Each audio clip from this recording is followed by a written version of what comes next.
बोलिए प्रेम से संत कबीर साहेब की जय। मेरे दोस्त, मेरे भाई, वीडियो बहुत लंबा है, मतलब कहानी बहुत लंबा है।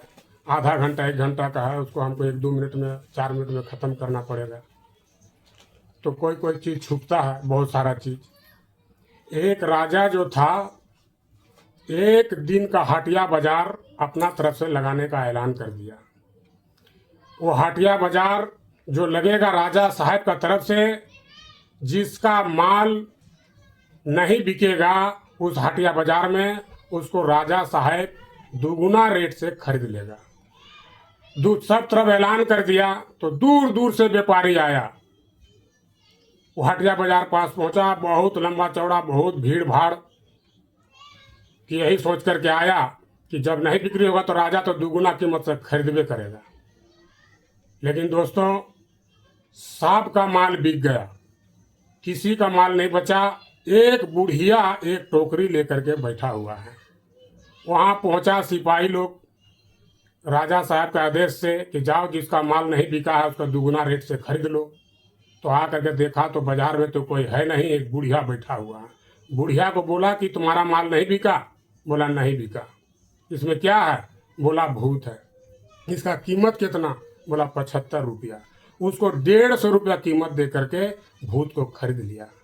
आप भूत को खरीद के राजा साहब के पास ले गया तो भूतवा कहने लगा कि राजा, हमको खरीद लिए हो तो समझो हमको चाहिए काम, और जिस दिन नहीं दोगे काम उस दिन लेंगे हम तुम्हारा प्राण।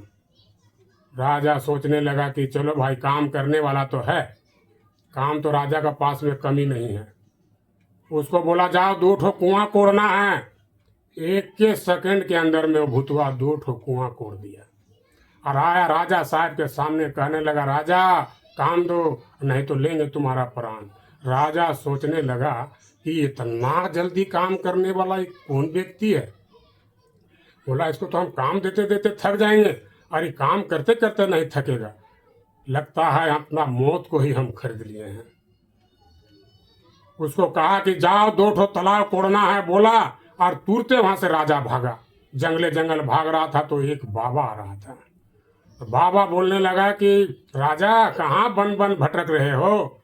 तो बोला गुरुदेव, हम बन बन इसीलिए भटक रहे हैं, एक दिन का हटिया बाजार लगाने से हम अपना मौत को खरीद लिए हैं। उसको काम देते हैं, हम काम देते देते थक जा रहे हैं, वो काम करते करते नहीं थक रहा है, इसीलिए हम भागे हैं।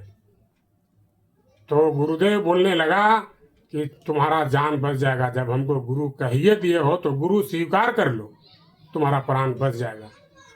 तो राजा बोलने लगा क्या गुरुदेव, हम अपना गुरुदेव आपको मान लेने से मेरा प्राण बच जाएगा? बोला एकदम बच जाएगा। तो उसी को गुरु स्वीकार कर लिया।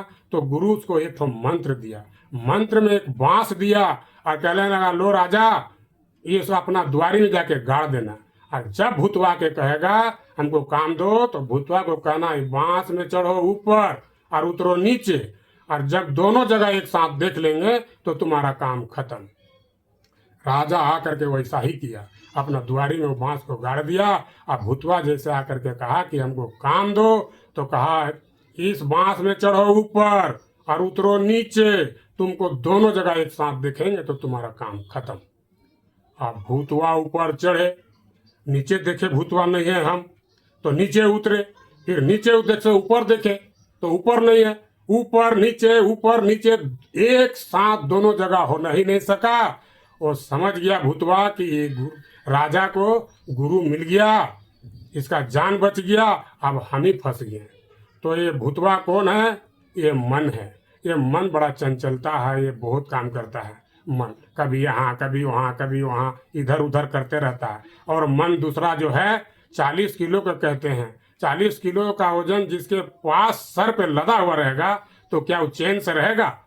उसको उतारने से ही वो चैन से रह सकता है, शांत से रह सकता है। तो दोस्तों, मन के मते न चालिए, मन के मते हैं अनेक।